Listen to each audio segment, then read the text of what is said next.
আজকে এসেছি বাবার বাড়িতে। এটা কাকুর বাড়িতে অনুষ্ঠান হচ্ছে। কাকু কাকিমা গোপাল দান করেছিল, তো ওই গোপালই এসেছিল বাড়িতে, তার জন্য একটু অনুষ্ঠান মতো চলছিল, তার জন্য ভাবলাম একটু ভিডিও করে রাখি। এই যে ইনি গোপালকে রাখেন।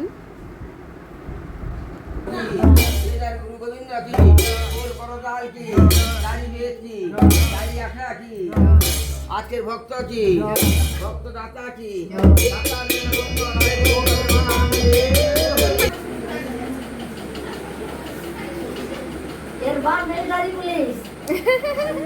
আরে থাম থাম বেটা থাম।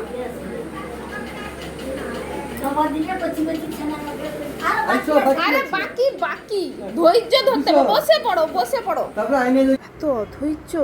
এই যে তিলক কাটা হয়ে গেছে, মানে ছেলেটা এত অধৈর্য। এই যে আমার মেয়ে কিন্তু শান্ত হয়ে বসেছে, আমরাও কেটেছি। আমার মেয়ের ভিডিওটা করা হয়নি, নাহলে এত শান্তভাবে বসেছিল।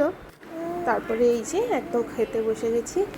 প্রথমে তো ওই শালপাতা দিয়েছেন, তারপরে জলের বোতলও ছিল। একা একা করে খাবার আসছে। এই যে প্রথমে স্যালাড দিয়েছিলেন, এসব ঠাকুরের প্রসাদই। তারপরে ভেজিটেবিল চপ ছিল, মানে সবগুলো প্রসাদই নয়, প্রসাদই তো লাগিয়ে দেওয়া হয়েছিল। তারপরে আলাদা কেটারিং দিয়ে ভেজ রান্না করানো হয়েছিল।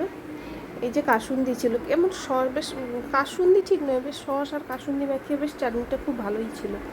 আর কাটলেটটা মানে ভেজ কাটলেটটা এত ভালো ছিল, মানে সে বলার বাইরে, মানে খুব ভালো ছিল। আর তারপরে এই যে কাশ্মীরি পোলাও ছিল। রান্নাগুলো প্রত্যেকটা খুব ভালো করেছিল। আর এই যে মটর পনিরটাও খুব ভালো। তারপরে তো ভাত দিয়ে গেছিলো, খাওয়াটা শেষ হয়নি, বললাম অল্প করে ভাত দিতে। ভাত দিয়েছে। তারপরে এই যে ডাল, একটা সবজি ছিল শাকটা দিয়ে, পোস্ত ছিল, আর দই পটল। এই দই পটলটা কি বলবো, এত ভালো খেতে হয়েছিল, মানে ধারণার বাইরে। আমি তো পরে আবার একটা চেয়েও খেলাম, খুব ভালো হয়েছিল।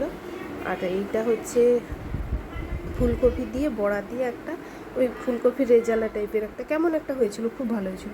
আর পায়েসটা তো অসম্ভব ভালো খেতে হয়েছিল। আর এই যে শেষ পাতে মিষ্টি সন্দেশ।